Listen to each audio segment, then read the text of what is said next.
শেখ হাসিনা বিগত 7 বছর ধরে একটি ভয়ের রাজ্য সৃষ্টি করতে চেয়েছিল বাংলাদেশকে একটি বিশ্ববিদ্যালয়ে পরিণত করেছিল।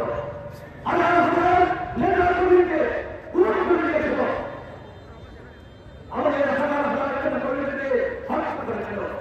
অনুকূলে আমাদের হাজার হাজার নেতাদেরকে আমাদের নেতাদের রাষ্ট্র সবকিছু ধ্বংস করে দিয়েছিল। সেই অবস্থাকে আমরা বিগত 2024 5ই আগস্ট উত্তোলন করতে পেরেছি। আমরা একটি বিপ্লবের মধ্য দিয়ে শেখ হাসিনাকে এই বাংলাদেশ থেকে পালিয়ে দিতে সক্ষম হয়েছে। সংস্কার করেন, ঠিক আছে, গণতন্ত্র সংস্কার প্রয়োজন।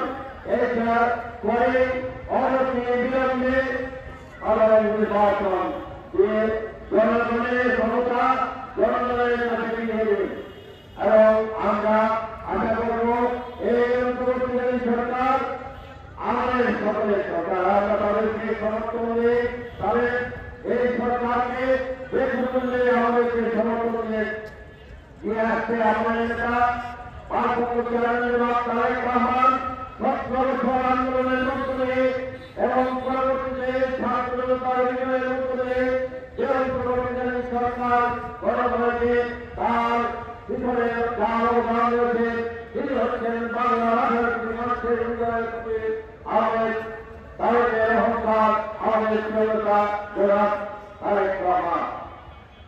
আমরা এই সরকারকে অনতিবিলম্বে তাদের সকল কর্মসূচি তাদের যে সিদ্ধান্ত সেটা বাস্তবায়ন করে ডিসেম্বরের মধ্যে বা তার মধ্যেই যেন আগামী নির্বাচন ঘোষণা করা হয়।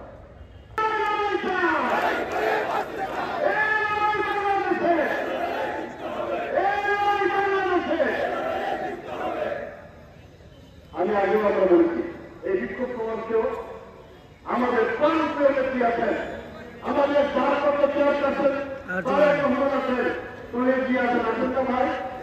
আমার সবাই প্রতিনিধি ভগবান উঠে নেত্রী